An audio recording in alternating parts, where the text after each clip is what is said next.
What's going on, guys, and welcome back to another episode of the German Bear Podcast. And today we have the film room episode on a matchup between the Chicago Bears and the New York Jets. The Chicago Bears did lose big time against the New York Jets, had a lot of injured players, but in today's film room episode, I don't want to look at the entire offense as usual because Justin Fields was obviously not playing, and it was a tough game overall too with lots of running.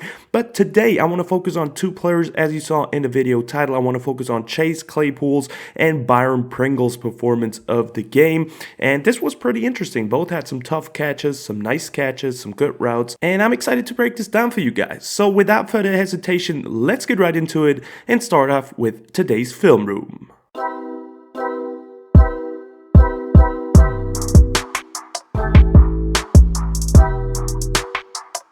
Now, in the film room, we want to start off with the first situation, a third and fourth situation early on in the game. And the first play that we want to look at is about Chase Claypool. He's lined up right there on Sauce Gardner at the bottom of the screen. And the Chicago Bears are just about to try to take a shot into the red zone. Not able to make the grab. Could have been a potential PI call in that situation for me personally too. But overall, for the concept, we still want to break down the concept for the limited amount of plays that we want to look at today. We will have obviously that outside release fade by Chase Claypool. As for the rest of the guys, it's just a very basic play in the red zone. You have a 5 and in and then 2 hitches to just work the zone coverage in that scenario by Cole Kmet and Darnell Mooney. Overall, I like the idea, and I love that they called it the way they did, and I also like that Trevor Siemian in that situation made the decision to throw it up to him, trust his young receiver who is known for making some incredible catches one-on-one, and he can definitely do it. We will see it later in today's video as well, but like I said, love that he at least tried it, and I would definitely consider that as a big-time position for Chase Claypool in this offense moving forward because he can do that right there. I think at the point where the ball is about to hit Chase Claypool or potentially is about to hit him, I think that looks like a PI call to me. I mean, Sauce Gardner is not even looking towards Chase Claypool, towards the ball. He's just all on Chase Claypool, and it looks like the hand is holding up Chase Claypool from turning his entire body. So potentially a missed call right there by the refs, but still, like I said, I love that they at least tried it in that situation and gave him a shot. But by the end of the day, if it was no PI, it's tough to tell really. Also from that angle, we can watch it again. I mean, it's tough to really see if that was a PI or not because there it looks like he's not holding him. It's tough to say in that situation. Maybe he is, maybe he is not. But by the end of the day, it didn't work out. But I still like the call by Luke Getsy and the decision by Trevor Siemian to give Chase Claypool a chance in the red zone. Moving on to play number 2 for today's video, we want to look at a 1st and 10 situation. This time Chase Claypool right there at the bottom of the screen. Let's watch the play first of all. He's about to motion in and then run a beautiful over route just behind the defenders. Well done, and then great find by Trevor Siemian. Gets some extra yards and then gets tackled. Overall, really like this concept once again by Luke Getsy. Really love that they're working against the shift right there by the offensive line. We will see it in a second, but the entire offensive line is shifting towards the bottom of the screen in that scenario, right? And you're working towards the left side with that. So it shifts the entire defense to the bottom, and you're working towards the top of the screen in that scenario now. And as for the routes, you have that quick little motion by Chase Claypool, who then, that's a bit too deep, who runs that beautiful over out behind the linebackers and on top or before the safety and on over the linebackers in that scenario. And then you have that shallow route, that underneath route by Darnell Mooney to have that level pattern here. And then you'll have just a clear route, but I think it is Byron Pringle in that situation. Beautiful execution by the entire offense, and then great execution also by Chase Claypool in that situation with that delayed release. Catches the football easy. Love the awareness of knowing where he is on the field against that zone coverage too. And then we'll see it again right here. That delayed release, letting Darnell Mooney just come across before him and then breaking out behind him. Boom. Easy completion. Nice catch. Good play overall by the Bears and Chase Claypool. And as I was saying with the first clip, that Chase Claypool is that type of guy that can go up and get it. Here is a big time play by Chase Claypool that showcases exactly that. He's lined up at the bottom of the screen against Sauce Gardner. Once again, really tough opponent to play against, really good young cornerback. Absolutely amazing. And right there, simply just one-on-one, Trevor Siemian once again trusts him, and this time, beautiful catch by Chase Claypool, incredible body control.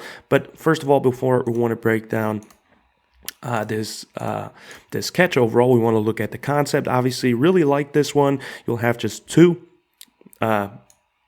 goes in that situation at the top of the screen, Byron Pringle, and at the bottom as well with Chase Claypool. As for the other routes, it's simply just, I think, Corey Blessingame, who's about to sprint into the flats, and then we'll have Cole Kmet, who's about to run a over route. And like I said, I like the decision. Take the one-on-one, even though it's a good corner. Trust your young wide receiver. That will install some confidence in him too. If Justin Fields comes back, I think he might want to take some shots at Chase Claypool too. I already talked about that in yesterday's video. But yeah, overall, really love the design, love the decision. And then look at that catch. I mean, it's incredible. Positioning of the body, great body control, hands all in one place. Look at that. Works back towards the football.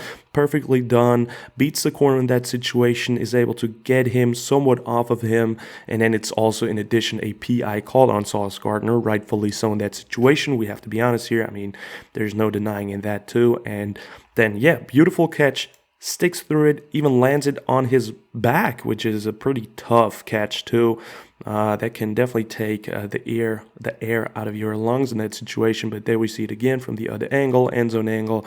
I mean, look at that beautiful catch. I mean, insane concentration. Absolutely love it in the rain, which makes it even tougher. So big time play by number 10, Chase Claypool right there. And I want to see more of that in the future games. And the Bears were able to finish off that drive with a beautiful touchdown to my man, number 13, lined up right there at the bottom of the screen, Byron Pringle. So that's his first play of today's film room video. We will watch another play of his later on too. But watching the play, first of all, nobody's really open, takes a shot, and an insane catch. Once again, just back-to-back real great catches here in the film room. Look at that insane catch over the defender. Just that's the definition of mossing someone.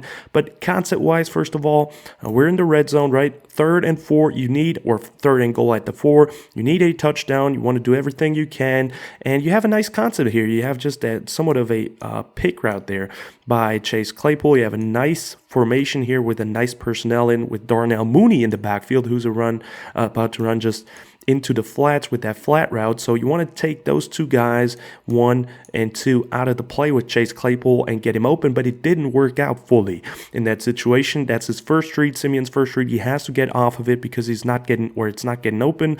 And then on the other side, you have that bunch formation with David Montgomery. He's about to run into the flats. You have that probably 10 and in that situation. Looking at it by Byron Pringle, and then you'll have just a straight up crosser towards the back pylon here by Cole Kmet. Doesn't truly work out with the first read, so he has to find someone else. It's not a great pass, honestly. It's severely underthrown. It almost hits, or it hits. Or almost hits the Jets defender in the head, but there's Byron Pringle jumping over it and then making one heck of a catch in the end zone. That's a big-time play by Byron Pringle. That's what we want to see out of him. That's why he was the big-time, obviously not expensive, but big-time signing this offseason for the wide receiver position. And look at that, right over the guy's head. Insane concentration, great ball skills, and yeah, just absolutely love this play by Byron Pringle. I want to see more of him too. I think he is really talented. He showed it on the Chiefs. He made lots of touchdowns for them. So let's see what or how he develops for the rest of the season for the Bears, and if he is a potential guy to bring back for 2023. But still, one heck of a catch right there in the end zone by Byron Pringle. Moving on to a situation later in the same game, obviously this time a play for Chase Claypool is lined up at the bottom of the screen. We have Byron Pringle in this too at the top. And this one, just a missed throw, I would say, in that situation by Trevor Siemian. It's a good play call. It's the play call that the Bears call every single game, 2 post curls and 2 flat routes against that zone coverage. And it worked out several times, but this time just not the timing there and not the best pass by Trevor Siemian in that situation. But when we look at it concept wise, we'll have Byron Pringle at the top of the screen, who runs a post curl into the zone, and then also on the opposite side, Chase Claypool is about to get the target. As for the other guys, you have, I think, Dante Pettis and Cole Kmet in that situation act as blockers for a second and then go out into the flat. Saw that 1,000 times this season already, and it works out every single time because it's good against coverage, obviously. And I think both guys, when you look at the top, Byron Pringle and Chase Claypool, do a good job at getting open right there. Great great route, understanding the zone coverage right there. Both are open. I mean, Byron Pringle has lots more separation here. That safety dropped way deeper, and that corner played 4 more into the flats. But right there, Chase Claypool's open too. He has separation. And what I love about this one is that he works back towards the quarterback, which is important because if not, that could easily be jumped and be an interception. So good route by him, good understanding of the situation. And then it's just a little bit overthrown there. Can't do anything about it, but still wanted to showcase that route right there by both players, Byron Pringle and Chase Claypool, like that. Just a very tough catch there. It looks like he could have caught it there in a second, but it's really just a bit too high. Stretched all of his 6'4" frame for that and wasn't able to get it in there, but really tough catch in the rain too, and just need a better ball right there by the quarterback in that situation. And the last play that we want to look at today, already the end of the film room episode, or almost, is a 1st and 10 situation. This time a play for Byron Pringle, who's lined up at the bottom of the screen. And this one, just a beautiful or a good route, but a even more impressive catch this time, just on a simple slant route against zone coverage, zips it in there, and really tough catch, getting hit immediately, and props to him for sticking onto that football. But overall, scheme-wise, we'll have the top of the screen. Let's just let the camera zoom out.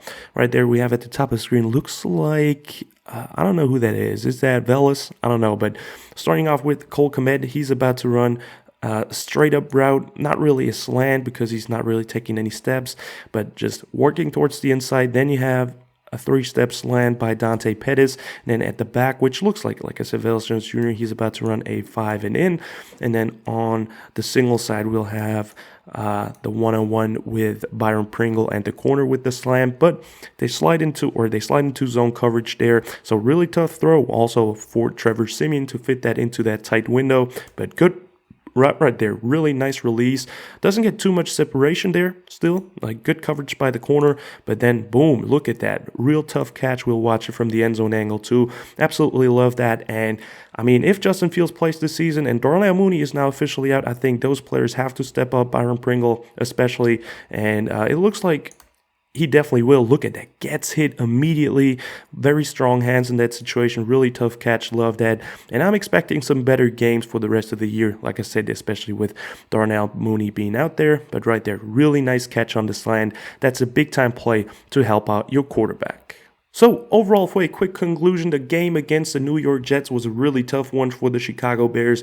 They weren't able to pass the football a lot due to the weather, due to the rain, but also due to Trevor Siemian not finding a lot of targets in the second quarter. But like I said, mostly I think it is because of the rain. It was a run-heavy game. The Jets dominated, especially the second half, and the Bears didn't find any footing in this game, especially after the big-time losses of Eddie Jackson, Darnell Mooney. Chase Claypool was hurt during the game as well. So really just a tough game overall. The Bears lost some players, but definitely was exciting to watch those two guys somewhat ball out. Nothing too incredible, but some big-time catches, some nice routes to help out the quarterback by Chase Claypool and Byron Pringle. So definitely wanted to show you that.